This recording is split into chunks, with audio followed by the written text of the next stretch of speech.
बोलिए सियावर रामचंद्र की जय। उमापति महादेव की जय। पवन सुत हनुमान की जय। राधे प्रिय कृष्ण चंद्र की जय। रामायण महारानी की जय। सनातन विश्व धर्म की जय। बोलो भाई सब संतन की जय। उपस्थित आदरणीय श्रोतागण, श्री रामनवमी 2022 के अंतिम दिवस में आप सभी का हार्दिक हार्दिक स्वागत है। अपने ओर से, अपने गृह परिवार की ओर से और हमारे मंडली आदर्श सत्संग रामायण मंडली के जितने सदस्य हैं और उन सब सदस्य के परिवार सबको मिला करके उनकी ओर से आप सभी को कथा में हार्दिक हार्दिक स्वागत और रामनवमी के बहुत सारे शुभकामनाएं। रामनवमी के साथ साथ में सनातन नया साल जो है उसका भी निर्माण यानी कि शुरुआत होता है। तो सनातन नया साल रामनवमी के पहले दिवस जो है उसको मनाया और उसके बाद में हर एक दिन हम और आप जुड़े, जितने लोग हमारे साथ जुड़े, भगवान श्री रामचंद्र जी की जन्म के जो कारण ऐसी ऐसी कथा हमने हर दिन श्रवण किया रामनवमी में और उसका फल स्वरूप आज फिर हमारा और आपका साथ हुआ, जो हम सुंदर रूप से भगवान श्री रामचंद्र जी के जो जन्म चरित्र है उसको करेंगे। जैसे कि पहले दिवस हमने बताया था, हर साल रामनवमी का त्यौहार आता है, ठीक उसी तरह जैसे हर साल दिवाली का जो त्यौहार है, होली का त्यौहार है, वो आता है। और हर एक साल हमें और आपको ये सुंदर अवसर भगवान कृपा प्राप्त कराते हैं कि हम और आप भगवान के गुण गाएं, भगवान के बारे में सोचें और कथा में से कुछ कुछ बात निकाल करके अपने जो जीवन में धारण करें। एवरी ईयर प्रैक्टिस और नया नया वस्तु हम अपने अंदर, अपने सोच में और अपने कर्म में हम मिला सकते हैं। तो जितने भक्त हैं रामनवमी के दिन पूजा इत्यादि करते हैं, 9 दिवस पूजा करते हैं।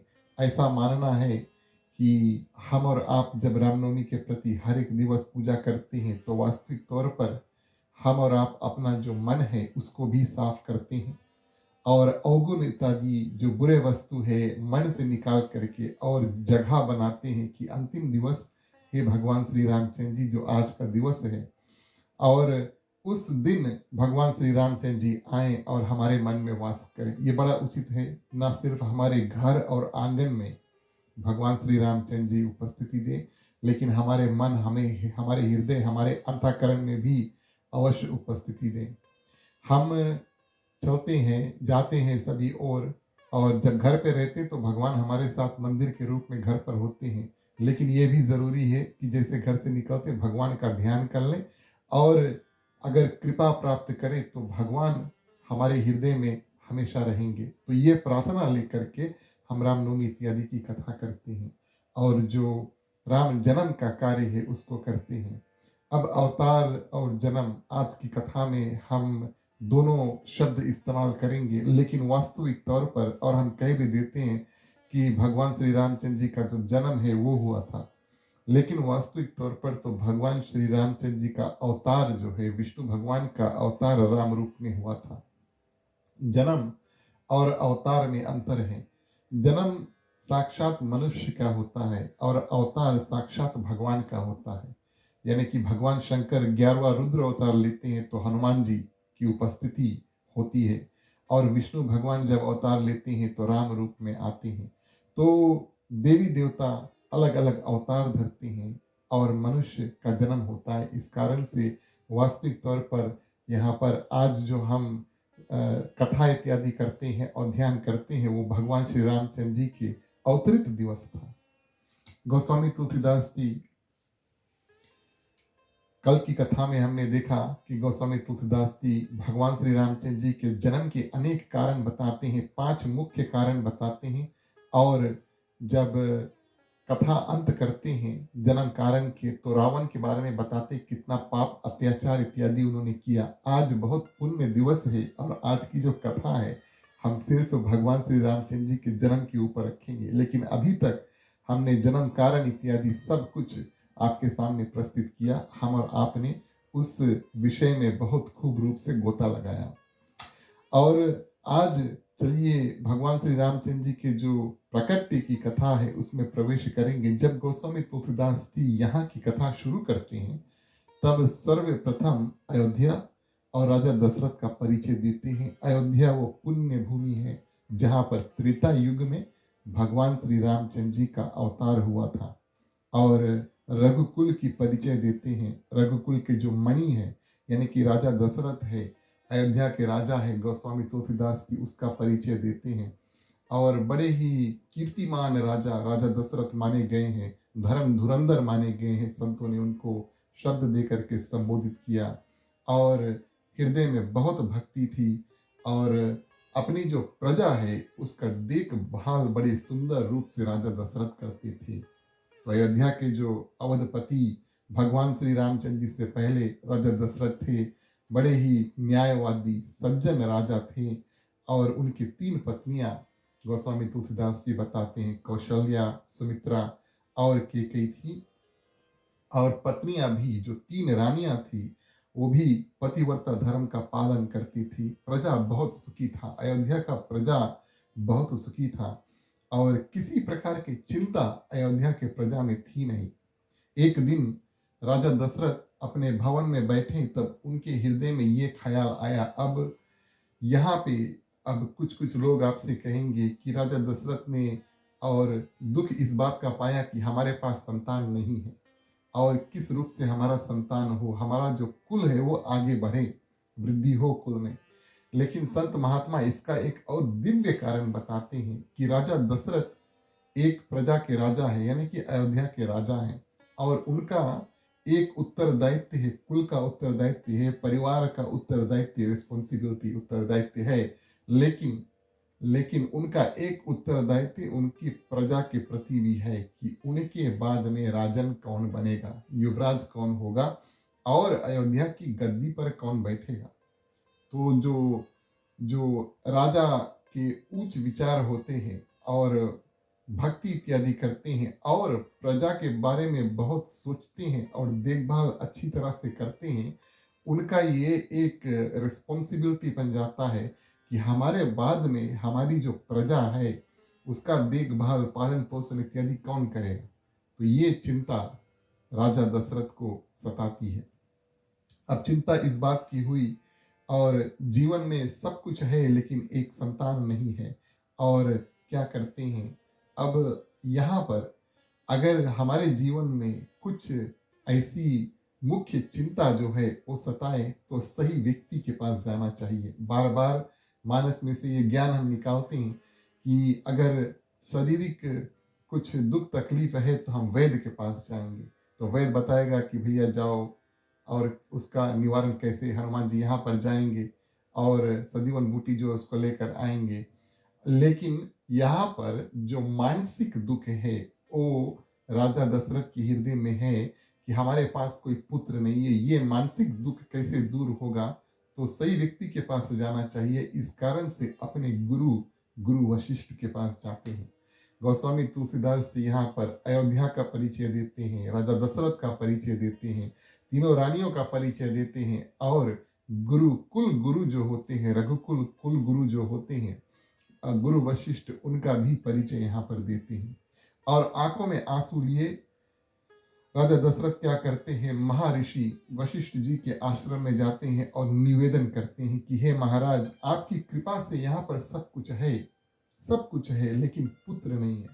महाराज, मैं तो संसारी जीव हूँ और मेरा एक उत्तरदायित्व है, रिस्पॉन्सिबिलिटी है कि अपनी प्रजा का भी देखभाल करूं। इस कारण से क्या ऐसा संभव है कि हमारा पुत्र हो सकते हैं।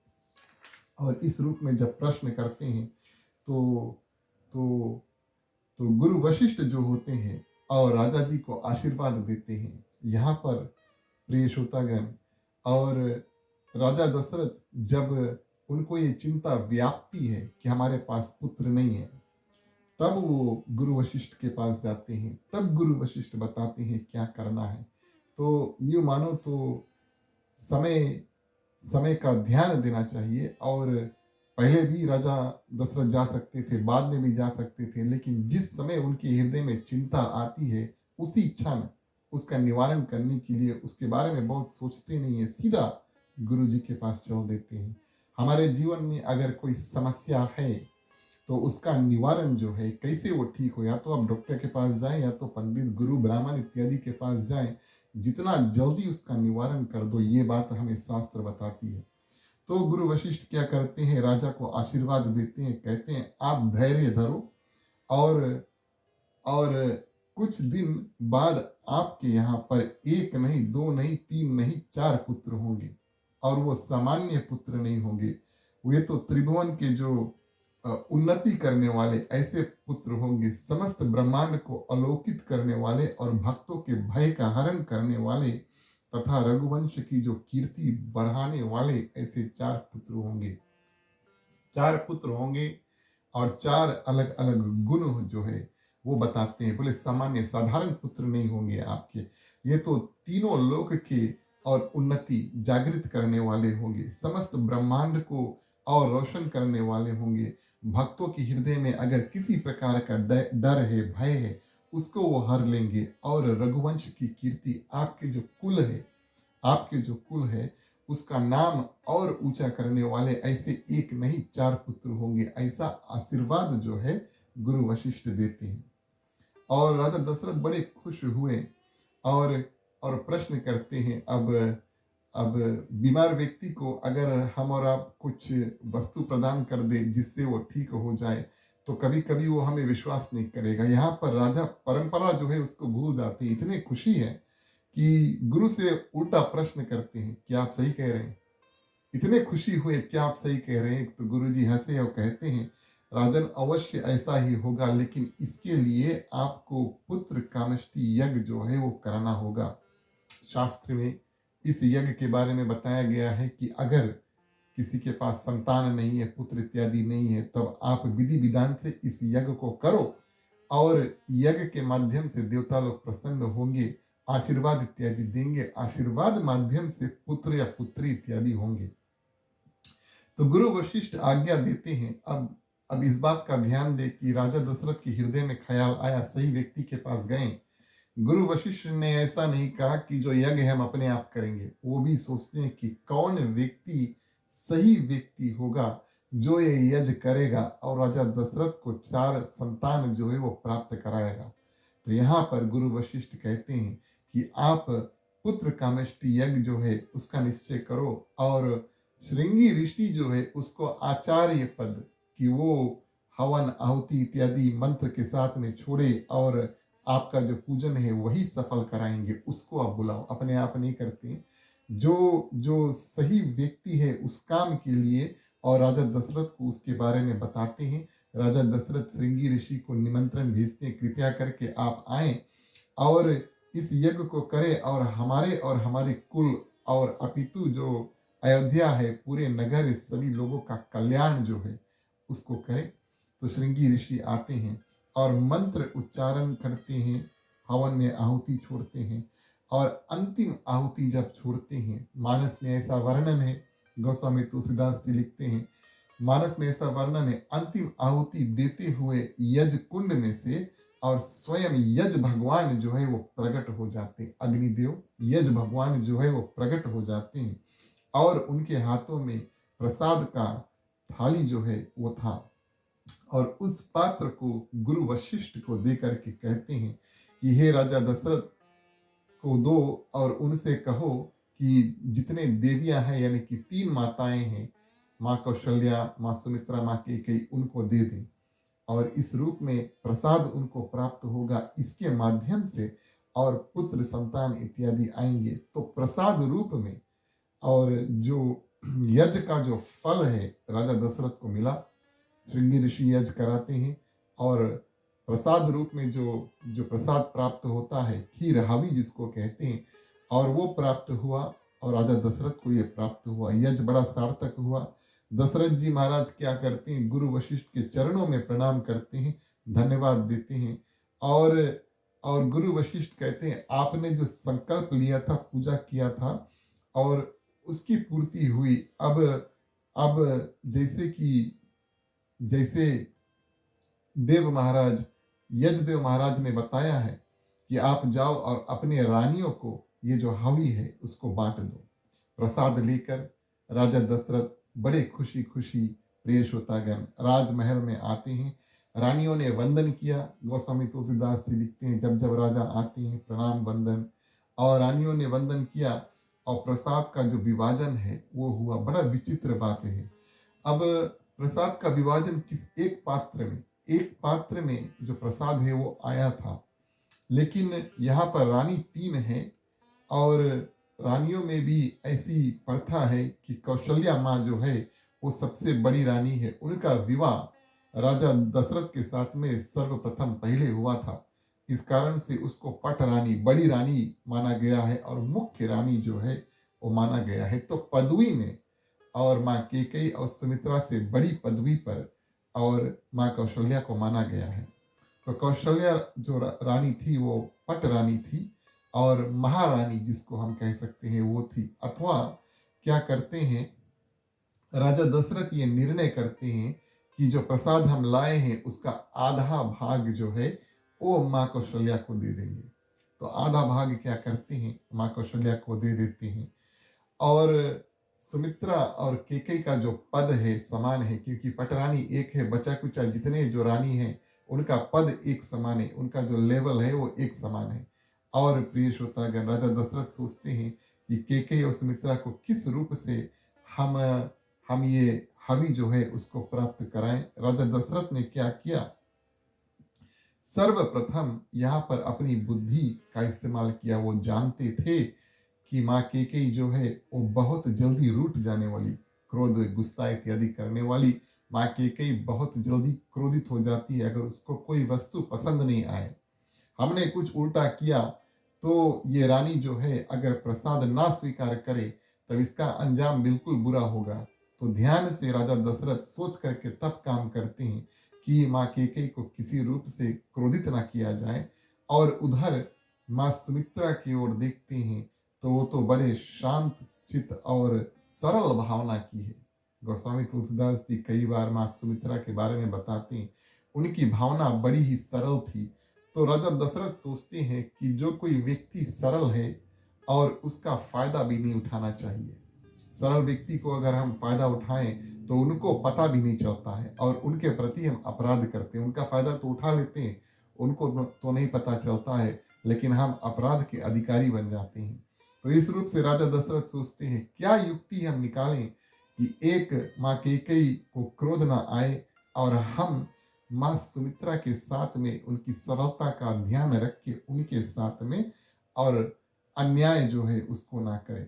सुमित्रा तो नाराज होगी नहीं, लेकिन उसके साथ में अन्याय भी नहीं हो। इस रूप में यह निर्णय लेते हैं कि चौथा भाग क्या करते हैं और माँ केकई को दिया और चौथा का आधा आधा भाग राजा दशरथ यहाँ पर बहुत सुंदर युक्ति निकालते हैं और अपने हाथ से, अब आधा राजा दशरथ के पास बचा था तो आधा में से आधा यानी कि चौथा भाग हुआ कोटा।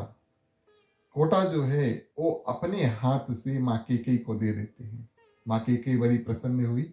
आधा का आधा, पूरे का आधा उसके आधा, यानी कि जो कोटा है चौथा भाग जो है वो, और अपने हाथों से राजा दशरथ क्या करते हैं, माँ केकई को दे देते हैं। माँ केकई बड़ी प्रसन्न हुई और सुमित्रा माँ को किस रूप से दिया, अपने नहीं दिया, जो उसके पास चौथा भाग कोटा बचा था उसका आधा आधा किया। और क्या किया, एक भाग जो है माँ कौशल्या को दिया, दूसरा भाग माँ केकई को दिया, क्योंकि सुमित्रा माँ सबसे छोटी थी और ये दोनों रानियों के हाथ से माँ सुमित्रा को दिया। अब देखिए राजा दशरथ की भावना कि ना कोई गुस्से में आए, ना किसी के सरलता का हम फायदा उठाएं। और इस रूप में एक तो माँ केकई बड़े प्रसन्न हुई कि हमें एक भाग पहले मिला और राजा के हाथ से मिला, लेकिन माँ सुमित्रा इस बात से प्रसन्न है कि हमें 2 भाग मिला और हमें 2 भाग मिला है और हमारी जो 2 बड़ी बहनें हैं यानी कि माँ कौशल्या और माँ केकई, उनके हाथ से और हमें प्रसाद की प्राप्ति हुई। बड़ी प्रसन्न हुई। तो तीनों रानियां बड़े प्रसन्न हैं और माँ सुमित्रा क्या करती है, इतने प्रसन्न है कि वो तो एक संकल्प भी ले लेते हैं। अब सोचने वाली बात है कि जितना भक्ति भाव हम करते हैं, जितना ध्यान से पूजा पाठ इत्यादि हम करते हैं, उसका फल स्वरूप और जो कभी कभी हम मन में भी सोचते हैं वो होकर ही रहता है। राजा दशरथ ने सुंदर रूप से यज्ञ किया और प्रसाद जब आए तो माँ सुमित्रा को इतना और प्रेमवश उनके हृदय में इतना प्रेम भरा कि वहां पर वो संकल्प ले लेते हैं और दोनों रानियों से कहते हैं कि हे माताएं, आपने और अपने हाथों से हमें जो प्रसाद है उसको दिया और इस माध्यम से क्या करते हैं, अगर हमारा दो पुत्र द्विभाग मिला और माँ सुमित्रा को दो भाग मिला, तीन रानियां हैं, चार पुत्र गुरु वशिष्ठ ने कहा था, तो तीन में और चार रानियां जो है, तीन रानियां और चार पुत्र हैं, तो एक किसी रानी को दो पुत्र होना था। माँ सुमित्रा संकल्प करती है, अगर हमें दो पुत्र हुए, अगर हमें दो पुत्र हुए, तब एक एक पुत्र आपके पुत्रों की सेवा में हम लगा देंगे। अब विभाजन जिस रूप से हुआ इसके बारे में सोचें। सबसे बड़ा भाग जो है आधा माँ कौशल्या को मिला।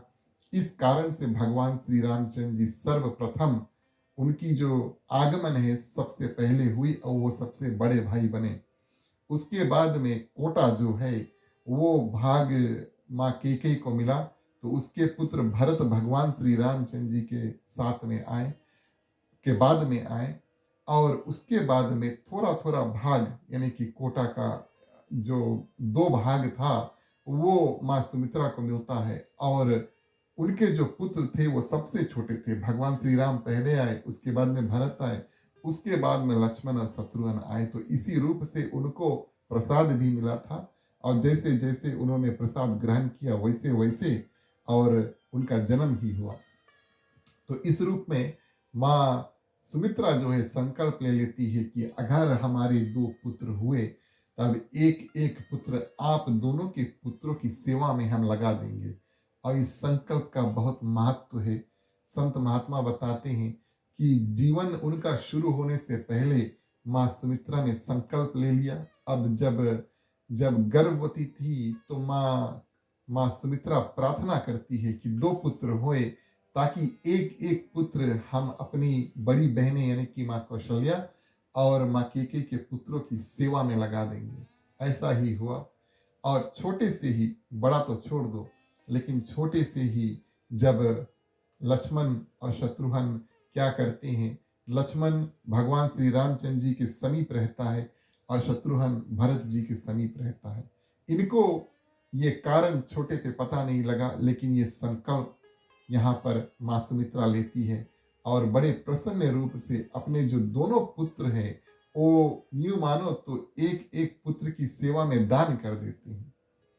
इस माता जो है इसकी भावना बड़ी सुंदर थी। इस कारण से संत ऋषि मुनि और इनके जो ध्यान है करते हैं और इनको असीम रूप से धन्यवाद देते हैं।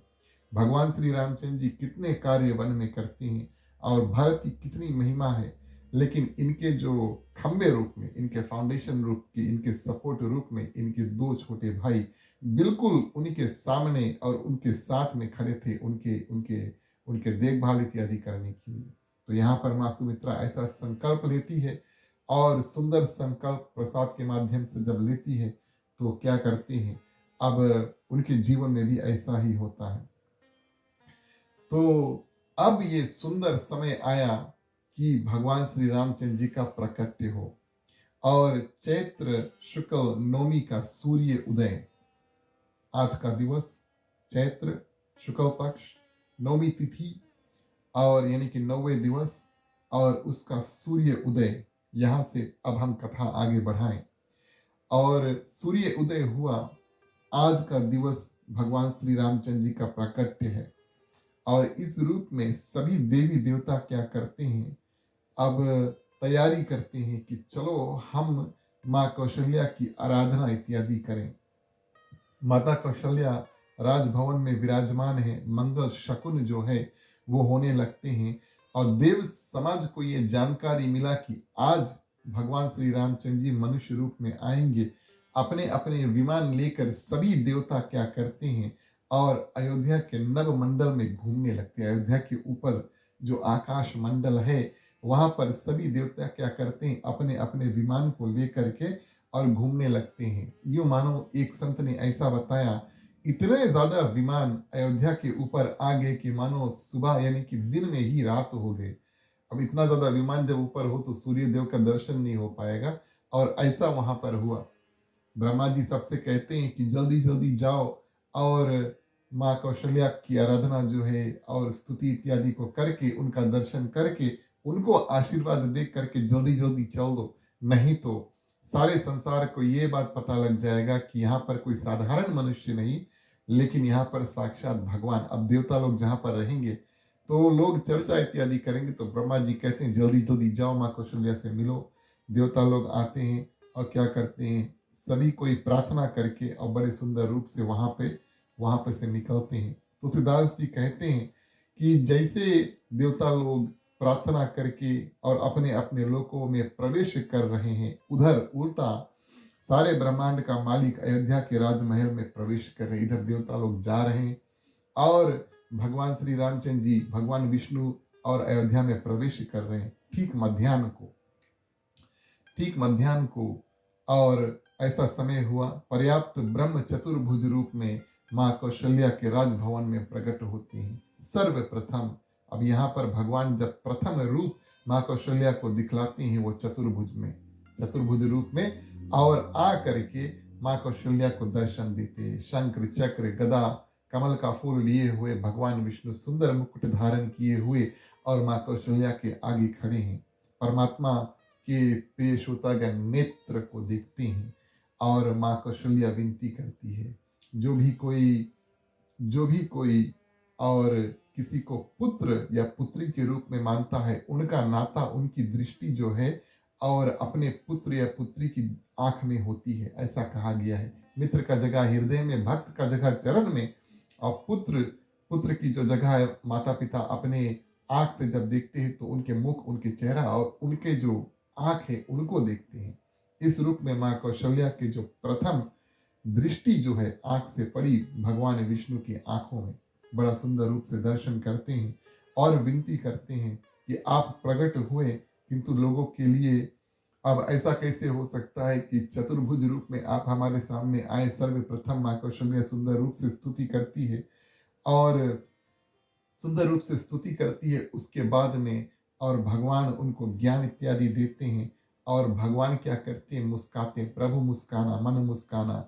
और संतों ने ऐसा बताया कि माँ कौशल्या ने स्तुति इत्यादि कर लिया और धन्यवाद दिया भगवान से कि आपने हमें दर्शन प्राप्त किया, और मुंह फेर लिया।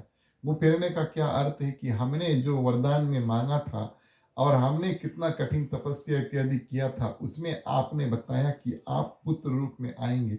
तो ये चतुर्भुज रूप जो है, इस रूप को अब आप छोड़ो प्रभु, और चतुर्भुज रूप को छोड़ करके और अब आप हमारे सामने और पुत्र रूप में आए। ऐसा सुंदर रूप से माँ कौशल्या जो है प्रार्थना करते हैं। भगवान विष्णु की बड़ी सुंदर स्तुति जो है वो माँ कौशल्या करती है। गोस्वामी तुलसीदास जी छंद रूप में बताते हैं, भय प्रगट कृपाला दीन दयाला कौशल्या हितकारी, हर्षित महातारी मुनि मनहारी शोभा सिंधु खरारी। अब अगर हमारे पास उपस्थिति होती, मंडली इत्यादि होता, तब ये तो अवश्य गाने वाली बात हुई, लेकिन यहाँ पर माँ कौशल्या जो स्तुति करते हैं उसके बारे में हम आपको बता देते हैं। और बड़े सुंदर रूप से माँ कौशल्या भगवान विष्णु के रूप की स्तुति करती है। परमात्मा स्वयं आज माँ कौशल्या के सामने आए हैं, इस कारण से माँ कौशल्या बड़े खुश हैं।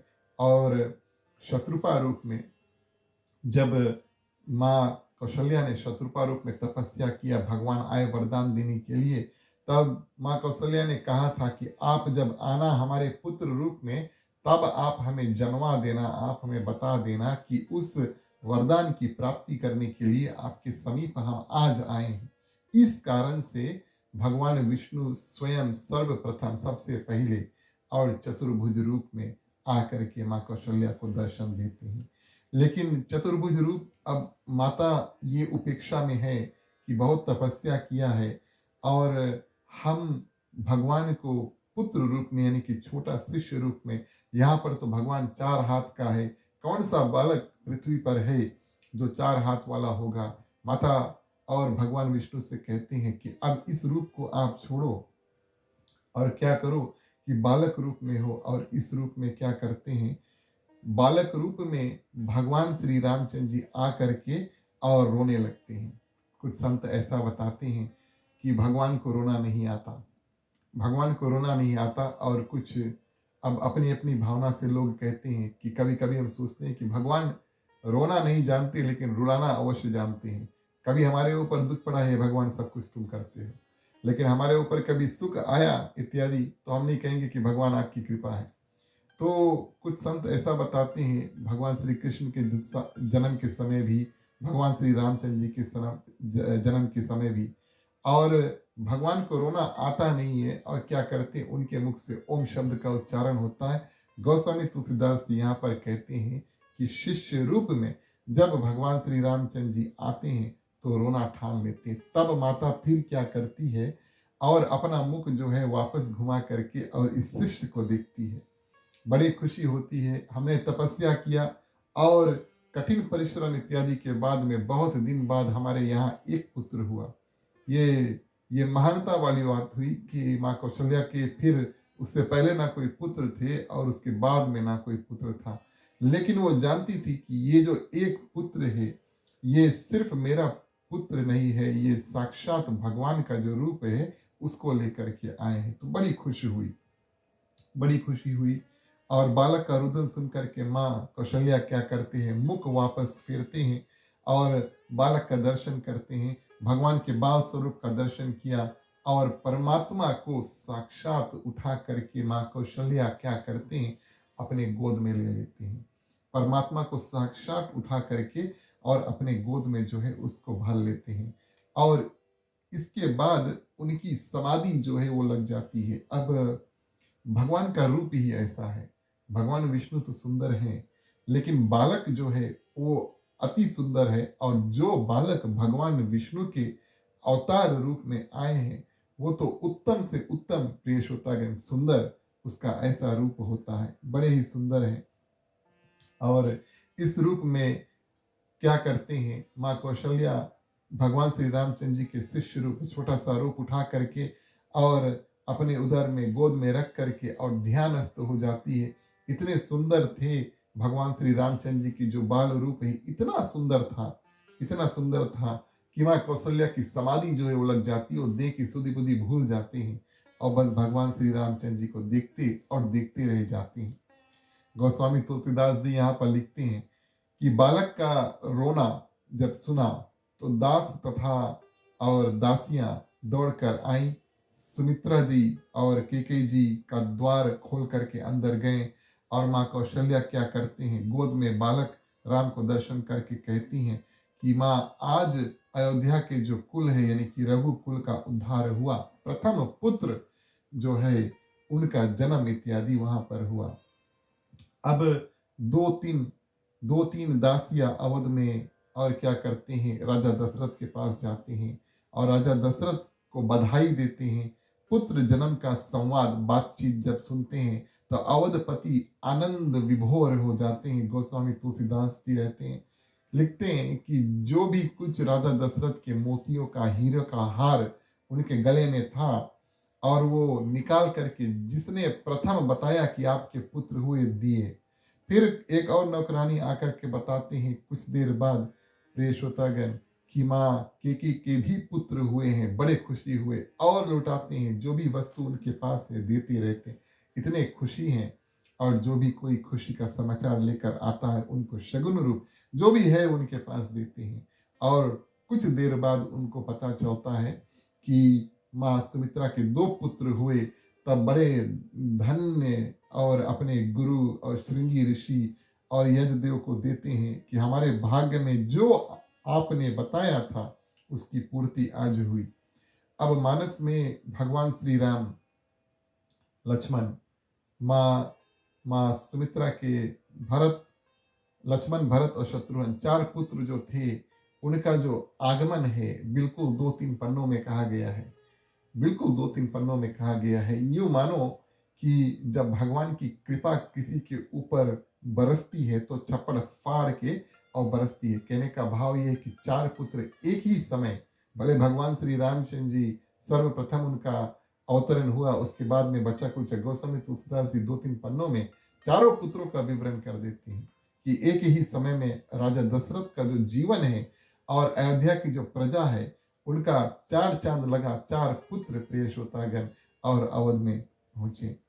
और इस रूप में जितने भी दास दासियां सेवक आकर के राजा को बधाई इत्यादि देते हैं और राजा क्या करते हैं, नाचने लगते हैं और सभी कोई और के साथ में राजा दशरथ क्या करते हैं, राजभवन में पहुंचे और क्या करते हैं, परमानंद में डूबे, परम आनंद में डूबे राजा दशरथ ने उत्सव प्रारंभ करने की आज्ञा दी।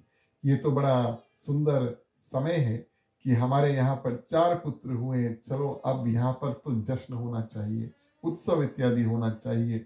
ये जो हुआ है उसको हमें मनाना होगा सुंदर रूप से, जैसे हम दिवाली में पटाखा इत्यादि और होली में रंग इत्यादि को चढ़ाते हैं, इस रूप में। और राजा दशरथ क्या करते हैं, उत्सव का समय आया, बाजे जो है वो बजने लगते हैं, जय जयकार होने लगता है और अबीर और गुलाल जो है, रंग इत्यादि है, अवध की जो हवा है उसमें उड़ने लगते हैं।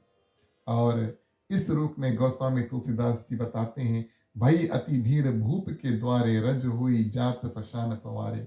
यानी कि जन समुदाय की भीड़ इतनी थी कि पत्थर पर पिसकर और रज कण कण हो जाते हैं। जो राजा दशरथ के आंगन है वहां पर इतना ज्यादा लोग आ गए कि वो अगर पृथ्वी पर पत्थर थे तो चल चल के वो रज कण यानी कि डस्ट जो है वो हो जाता है।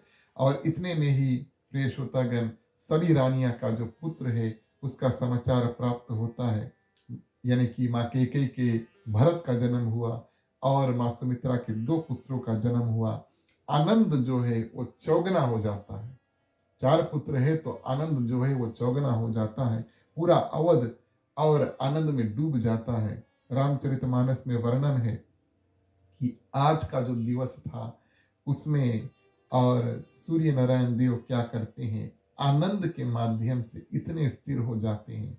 अब सभी देवी देवताओं के बारे में हम सोचें, सभी देवी देवताओं के बारे में हम सोचें, वो आए माँ कौशल्या को प्रणाम करके, उनकी स्तुति को करके और उनको धन्यवाद दे करके, आशीर्वाद दे करके और अपने अपने धाम को चल दिए। लेकिन क्योंकि भगवान श्री राम का जो प्रकट्य है वो दिन में हुआ है, तो दिन में एक देवता है कम से कम जो हमारा दर्शन दिन में करते रहते हैं और वो है सूर्यदेव। सूर्यदेव जब उगते हैं और फिर शाम को ढलते हैं तब तक हमारे ऊपर जो है वो रहते हैं। इस कारण से मध्याह्न का समय 12 बजे ऐसा होता है कि अगर आप एक जगह पर खड़े होंगे और 12 बजे ऐसा होता है कि सूर्य भगवान ठीक हमारे ऊपर होता है, तो वहाँ अयोध्या के ऊपर मध्याह्न को 12 बजे और सूर्यदेव आकर के स्थिर हो जाते हैं कि चलो भगवान श्री रामचंद्र जी की जो दर्शन है उसको करके तब फिर रथ है, सूर्य भगवान के रथ हैं और रथ को फिर आगे लेकर चलेंगे। सूर्य भगवान इधर से उधर नवमंडल में पहुंचते हैं। लेकिन अयोध्या में जब पहुंचते हैं 12 बजा, भगवान श्री रामचंद्र जी के दर्शन उसने किए और वहीं पर स्थिर हो जाते हैं। ये एक गुप्त बात है, ये एक मनोरास की बात है और मानस में गोस्वामी तुलसीदास जी ने इसका विवरण किया है। अन्य संतों ने इसके बारे में बताया है कि एक पल और सूर्य भगवान वहां पर स्थिर होकर उसको आगे बढ़ना था, लेकिन 1 महीना के लिए वहीं पर रुक गए। अब अयोध्या में इतनी खुशहाली, अवध में इतनी खुशहाली कि एक दिन 30 दिन का हुआ, 30 दिन तक रात्रि नहीं हुआ। 30 दिन तक रात्रि नहीं हुआ इस कारण से कि सूर्यदेव वहीं पर स्थिर हो गए और वहां से खसके नहीं 1 महीना के लिए। और 1 महीना इतना जश्न इत्यादि हुआ, इतनी खुशहाली इत्यादि मनाई गई कि सभी लोगों को पता ही नहीं चला कि 1 महीना बीत गए। ये तो भगवान की ही कृपा हुई। और 30 दिन तक दिन ही था, रात नहीं हुआ, क्योंकि परमात्मा एक ही बार त्रेता युग में और क्या करते हैं, अवतार धारण करते हैं। तो ये कोई साधारण इवेंट जो है वो है नहीं। परमात्मा एक ही बार और मनुष्य रूप में त्रेता युग में आए हैं और इस महत्वपूर्ण रूप से अयोध्यावासी 1 नहीं 2 नहीं 30 दिन तक ऐसा जश्न मनाते हैं कि उनको देख के सुध बुद्धि भी भूल जाते हैं, कोई सोना, कोई जागना इत्यादि, किसी को पता नहीं। किसी को पता नहीं कि कैसे हुआ कि 30 दिन बीत गए हैं और सूर्य भगवान वहीं पर स्थिर के स्थिर है इस रूप में। और धीरे से 1 महीना जो बीत जाता है, तब सूर्य भगवान धीरे से वहां से आने का, जाने का जो जो अवसर है, अब लेते हैं कि अब हम यहाँ से चलें। लेकिन 1 दिन 30 दिन बीत गया और किसी को इस बात का पता नहीं चला। यहाँ की कथा जो है वो भगवान शंकर माँ पार्वती को बताते हैं और कहते हैं कि ये अनुभव किसी के हृदय में हुआ नहीं कि 30 दिन कैसे हो गए, क्योंकि साक्षात भगवान का जन्म जो है वो हुआ। राजा दशरथ दान देते हैं, इसकी महिमा यहाँ पर गोस्वामी तुलसीदास जी लिखते हैं। और खुशी के समय या दुख के समय दान देना उचित है। प्रिय श्रोतागण, हमारे यहाँ किसी किसी रूप से दुख आ जाए तो हम कोशिश करते हैं कि दान दे ताकि दुख का निवारण हो। और कलयुग केवल नाम आधारा, एक तो नाम है और दूसरा है दान। इस माध्यम से प्राणी अपने अपने जो धाम है उसको पा सकते हैं। लेकिन राजा दशरथ की दान देने की भावना आप देखिए, जितना है उसके पास सब कुछ दे देते हैं। बड़ा विचित्र बात है, ध्यान दे, जितना है उसके पास सब कुछ दे देते हैं, खजाना भी खाली हो जाता है। इतने खुशी है, खजाना खाली हो जाता है। फिर खजाना भरता कैसे है, अब हम इस बात का जो श्रवण है उसको करें। राजा दशरथ सभी को देते हैं, एक व्यक्ति को देते हैं, वो व्यक्ति दूसरे व्यक्ति को देता है, वो व्यक्ति वही वस्तु तीसरे वस्तु को दान। अब दान है ना, हमें और आपको कुछ दान मिला तो हम किसी और व्यक्ति को वही दान हम कर सकते हैं, वापस नहीं कर सकते, लेकिन किसी और व्यक्ति को तो अवश्य वो दान कर सकते हैं। और हमें जो दान मिला हम दूसरों को प्राप्त करें। राजा दशरथ पहले व्यक्ति को कुछ देता है और वो पहला व्यक्ति, दूसरा व्यक्ति, तीसरा व्यक्ति देते देते देते देते जितना वस्तु राजा दशरथ दान करते हैं वो पूरा अयोध्या के लोगों में घूमता है। 1 महीना किसी को पता नहीं चलता। और जितना वस्तु दान करते हैं, पैसे इत्यादि देते हैं, सोना इत्यादि देते हैं, चांदी, हीरे मोती सब देते हैं और सब अयोध्या के लोगों में घूमता है। सब कोई रखते नहीं है। दान की महिमा देखिए, लोग इतने खुशी है, सोना मिला और दूसरे को दान कर देते हैं। और करते करते करते करते पूरे अयोध्या में जितना दान राजा दशरथ ने किया था, और घूमकर सभी लोगों में घूम करके वापस राजा दशरथ के पास आकर उनका खजाना जो है वो भर जाता है। तो इस भावना के साथ में राजा दशरथ दान करते हैं, लेकिन उस भावना के साथ में इतने खुशी है, लोग वो दान स्वीकार भी नहीं करते, बांट देते, सभी कोई बांटते हैं। और ये सुंदर रूप से गोस्वामी तुलसीदास जी यहाँ पर क्या करते हैं, भगवान श्री रामचंद्र जी की जो जन्म चरित्र है उसको बताते हैं। जन्म हुआ और माँ कौशल्या धन्य हुई, माँ कैकेयी धन्य हुई और माँ सुमित्रा धन्य हुई और राजा दशरथ धन्य हुए। अयोध्या के प्रजा जो है वो धन्य हुआ, लेकिन पृथ्वी माँ भी धन्य हुई। क्यों? एक तो भगवान आए हैं और कुछ समय बाद अब उनका अवतरण हो गया है, तो जिस जिस कार्य के लिए भगवान आए हैं इन सब कार्य की पूर्ति होगी। जितने संत महात्मा ऋषि थे वो बड़े धन्य हुए कि अब भगवान का अवतरण हो गया है, तब हमें कुछ दिन बाद भगवान का दर्शन भी होगा। भगवान कई वादा इत्यादि किए हैं, सबकी पूर्ति होगी। अब सबके हृदय में बड़ी खुशहाली आई कि भगवान का अवतरण तो हो गया पृथ्वी पर। धीरे धीरे जितना कार्य उन्होंने वादा किया है करने को और करेंगे, हमें दर्शन देंगे, इस राक्षस का उद्धार करेंगे। और ऐसे ऐसे भावना लेकर के समस्त प्राणी जो पृथ्वी पर थे वो बड़े खुशी होते हैं। तो इसी भावना के साथ में हम और आप भी रामनवमी को मनाएं कि भगवान श्री रामचंद्र जी आए। बस हमें और आपको और समय निकाल करके भगवान का ध्यान करना है और अपने हृदय में, अपने जीवन में, अपने घर में भगवान के लिए थोड़ा सा जगह बनाना है। ये इसमें कोई संदेह नहीं होना चाहिए कि हम भगवान के प्रति कुछ करते हैं और पूजा पाठ करते हैं, ध्यान इत्यादि करते हैं, इसका फल हमें प्राप्त नहीं होता। पूजा पाठ हम करें, अगर हमारे पास प्रसाद है, फल है, फूल है और खीर इत्यादि, हलवा इत्यादि उसको हम चढ़ाएं, तो भगवान का पूजन करके प्रसाद हम देख करके और उसको ग्रहण कर सकते हैं। लेकिन जो पुण्य हम कमाते हैं पूजन करके और भगवान का ध्यान करके, वो हमारे लिए ऐसे ऐसे कार्य करते हैं जिसको हम देख नहीं पाते लेकिन महसूस करते हैं। हम फील कर सकते हैं लेकिन हम उसको देख नहीं पाते। जब हम भक्ति करते हैं और ख़ास तौर से आज रामनवमी है, तो भगवान का प्राकट्य हमारे घर, आंगन, नगर और हमारे मन में हुआ, तो हमारा जीवन जो है उसका परिवर्तन होता है। किस रूप से परिवर्तन होता है, और जहाँ जहाँ आगे चल के शायद हमारे और आपके संग में कुछ बुरा होने वाला है। अब लेखन मिटान हारा तो हो नहीं सकता, यानी कि जो लिखा है वो हो नहीं सकता, लेकिन जो लिखा है वो तो होकर ही रहेगा। लेकिन प्रिय श्रोतागण, भगवान श्री रामचंद्र जी की कृपा से और जो दुख है वो कम हो सकता है और सुख जो है वो बढ़ सकते हैं।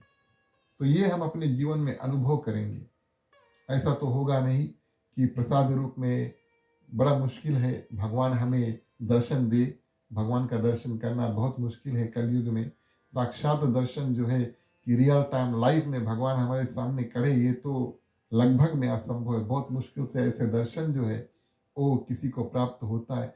नहीं तो भगवान को हम चित्र, मूर्ति, सपना इत्यादि में हम देखते हैं।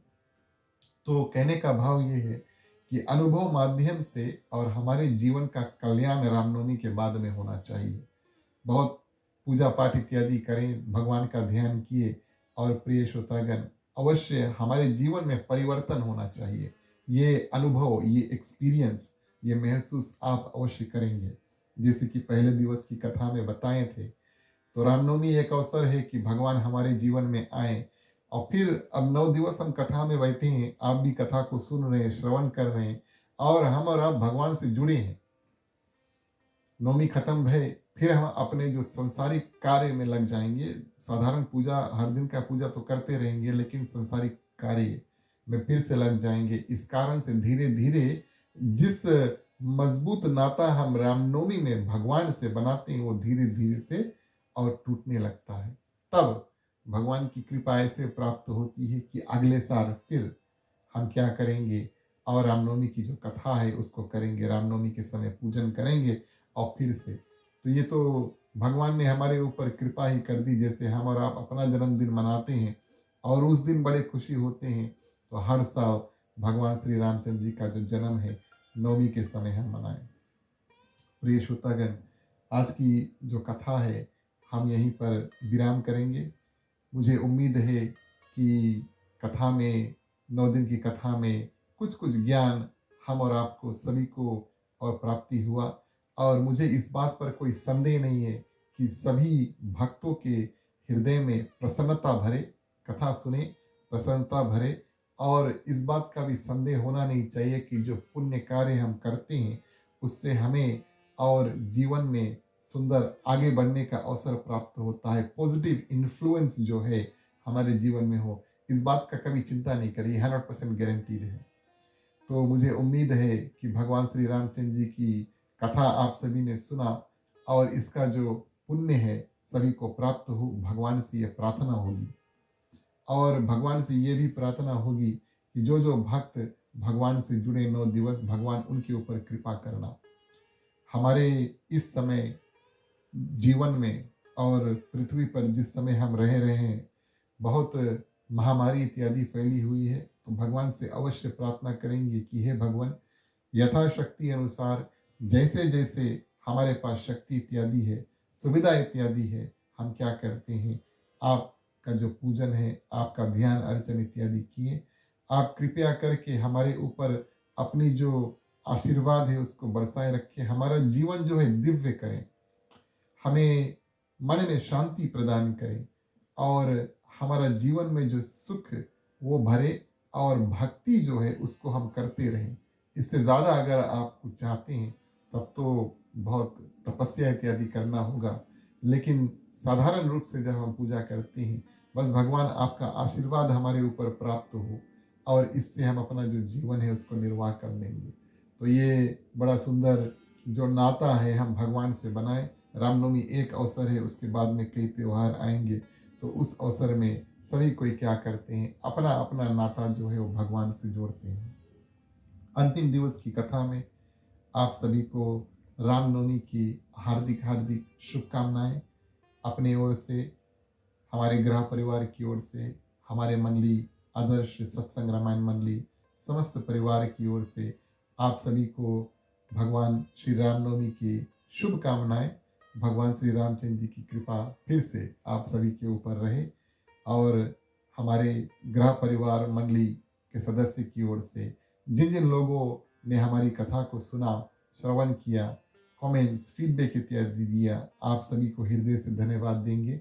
मुझे पूर्ण विश्वास है कि इसके बाद में और हमें फिर से कुछ दिन में अवसर प्राप्त होगा कि हम और अन्य लोगों के साथ में बैठ करके और सुंदर रूप से बिना कोई चिंता के बिना कोई चिंता के और हम भगवान श्री रामचंद्र जी का गुणगान जो है और कथा इत्यादि, पूजन पाठ इत्यादि सरल रूप से पहले की तरह हम कर सकेंगे। इसमें कोई संदेह होना नहीं चाहिए।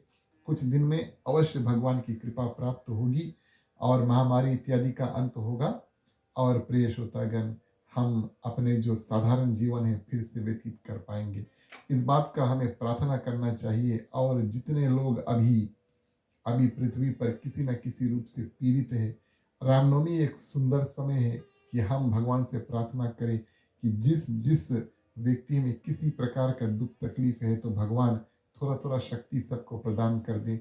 इस समय पृथ्वी पर मनुष्यों को और भगवान की कृपा और भगवान की जो शक्ति है उसकी असीम और साधारण रूप से नहीं, लेकिन ज़्यादा रूप से और मांग है कि भगवान से हम मांगे कि आप हमारे ऊपर समस्त रूप में कृपा करें, ना सिर्फ हमारे ऊपर, सभी लोगों के ऊपर कृपा करें। इस रूप में हम सभी को मिल कर के प्रिय श्रोतागण प्रार्थना करें। अंतिम दिवस हम प्रार्थना करेंगे, इस रूप में प्रार्थना करेंगे कि भगवान हमारे ऊपर कृपा करना, हमारे परिवार के ऊपर कृपा करना, और आपका पूजन पाठ हम करते रहें, इतना शक्ति हमें प्रदान करते रहना। जो भी कोई दुख तकलीफ में है, आप सभी को और जो शक्ति इत्यादि प्रदान करना। प्रिय श्रोतागण, बड़े सुंदर रूप से हमारा और आपका जो 9 दिवस का साथ है आज अंत होता है, और ये तो बड़ी खुशी की बात है कि आज रामनवमी है। फिर कभी अवसर प्राप्त हुए तब ऑनलाइन माध्यम से या फेस टू फेस भी अगर हो सके तो हमारा और आपका मुलाकात हमारे मंडली के साथ में होगा। तब तक के लिए आप सभी को एक बार अंतिम रूप से हृदय से धन्यवाद देते हैं। अंतिम दिवस की प्रार्थना जगत कल्याण के लिए, सभी लोगों के कल्याण के लिए, चलिए सभी को मिल करके प्रार्थना करते हैं। स्वस्ति प्रजभ्यः परिपालयन्ताम् न्यायेन मार्गे महिषा गौब्राह्मणभ्यो शुभमस्तु नित्यं। लोकाः समस्ताः सुखिनो भवन्तु, सर्वे भवन्तु सुखिनः, सर्वे सन्तु निरामया, सर्वे भद्राणि पश्यन्तु, मा कष्टदुःख भाग्वते। आपुत्र पौत्राणां सन्तु, पौत्रीणां सन्तु पौत्रीणां, निर्धनां साधनां सन्तु, जीवन्तु शार्दं शतं मम, जीवन्तु शार्दं शतं मम, जीवन्तु शार्दं शतं मम।